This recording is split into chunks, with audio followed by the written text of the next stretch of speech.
Hello? Got a bag of, hamburgers here for you. Just walk into the dark, shadowy part of the forest where no one can see you. Okay. Today's video is about those movies that you won't display on your DVD shelf or admit that you have watched on Netflix, yet you watch them over and over again because they put a smile on your face. These movies are guilty pleasures and are most often hated by the critics and possibly also your friends. Here are my top 10 guilty pleasure movies. Number 10 is Eurotrip.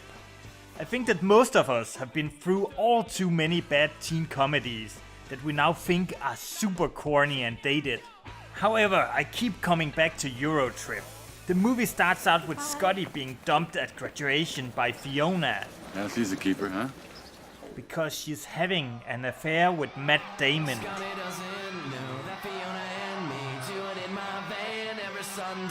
To get over the breakup, Scotty and his best friend decide to go to Europe to find Mike, Scott's hot German pen pal. Oh, you idiot. Mike is a girl. No, I get it, yeah. He's the girl, and you're the girl, and sometimes you're both the girl. This leads to one over-the-top hilarious encounter with European stereotypes after the other. Everyone needs to watch this movie, as it will make you feel really, really good. I love you. I love you. I love you. Number 9 is Showgirls, the winner of 7 Razzie Awards. Everyone's favorite girl from Saved by the Bell decides to go to Las Vegas to become the greatest showgirl of them all. I'm so excited! And with these moves, we all know how that's going to turn out. The movie is directed by Paul Verhoeven, the man behind Basic Instinct, Total Recall and RoboCop, so the movie looks great and it is edgy. Sure, the plot and the acting is over the top, but the movie is a bit of a beautiful disaster.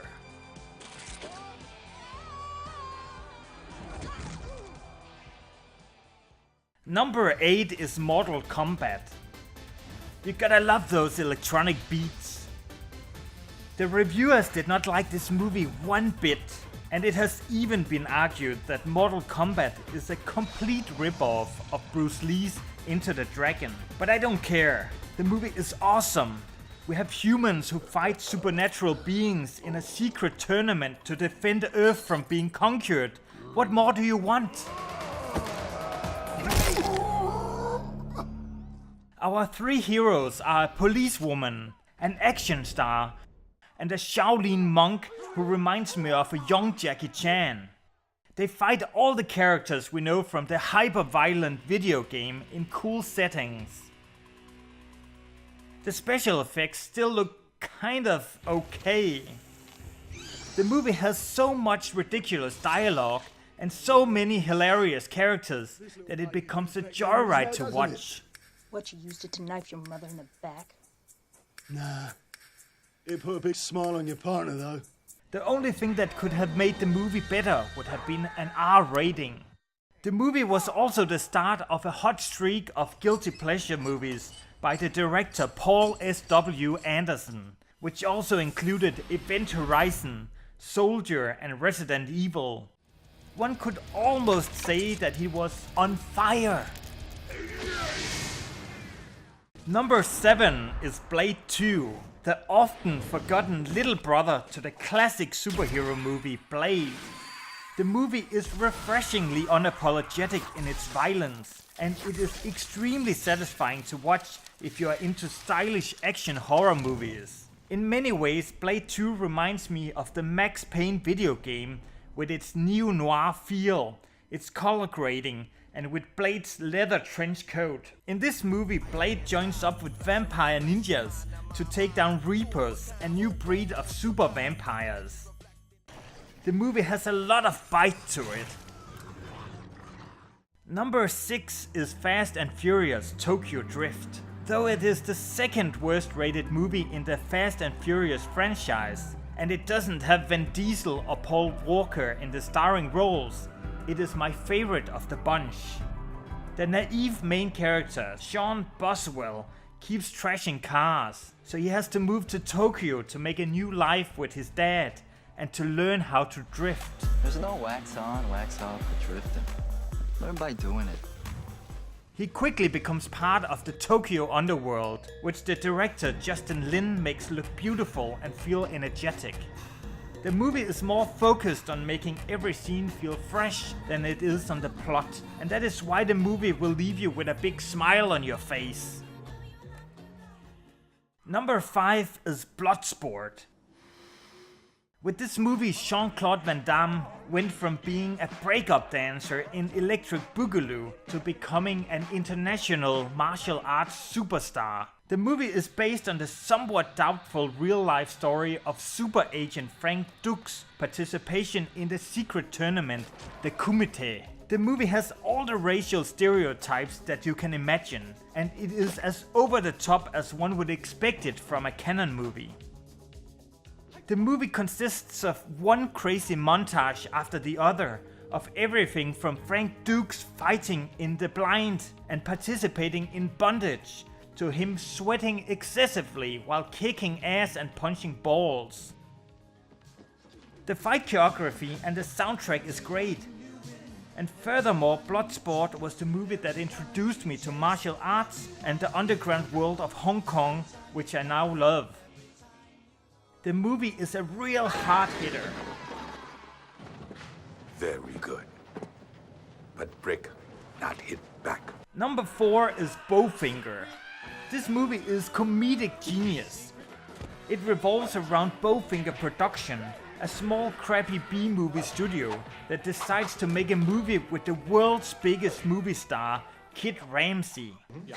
Kit Ramsey is the hottest, sexiest action star in the world. The thing is, Kit Ramsey does not know that he's in the movie, so actors run up to him, say their lines and disappear again. When you left Phoenix, it wasn't because you wanted to raise soybeans.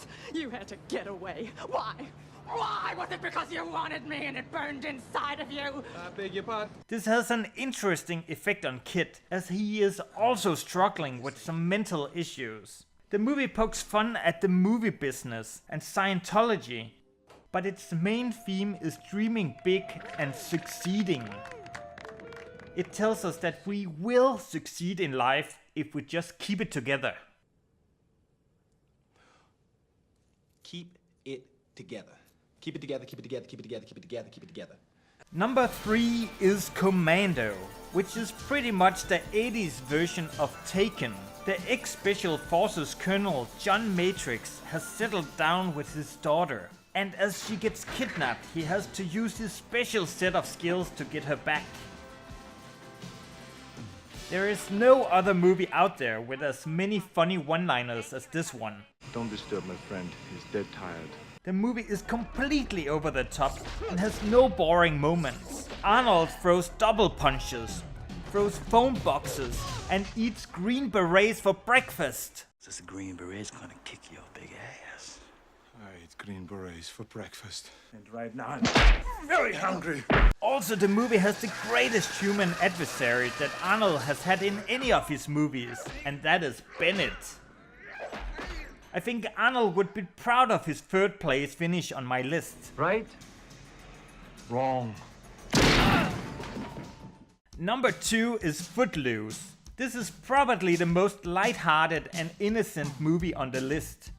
Ren moves from Chicago to a small town where dancing and rock and roll has been banned. Hey, you're playing it kind of loud, weren't you? Is there a law against loud music? Let's watch that attitude, boy. The reason for this is that the reverend of the town lost his son in a car crash some years back, when the son was returning from a night of dancing. As a big city guy, Ren will have none of this, so he rebels to bring back dancing. Whenever I see this scene, I feel like watching the movie just one more time. Footloose has everything your heart desires, especially if your heart desires a game of chicken on tractors to the rhythm of Bonnie Tyler's I Need a Hero. Falling in love with Footloose is as easy as learning to snap your fingers to the rhythm of a beat. Number 1 is Face Off. This entertaining masterpiece is what you get when you put two of Hollywood's most over-the-top actors in the same movie. And then you furthermore make them play each other because their faces have been swapped. The face.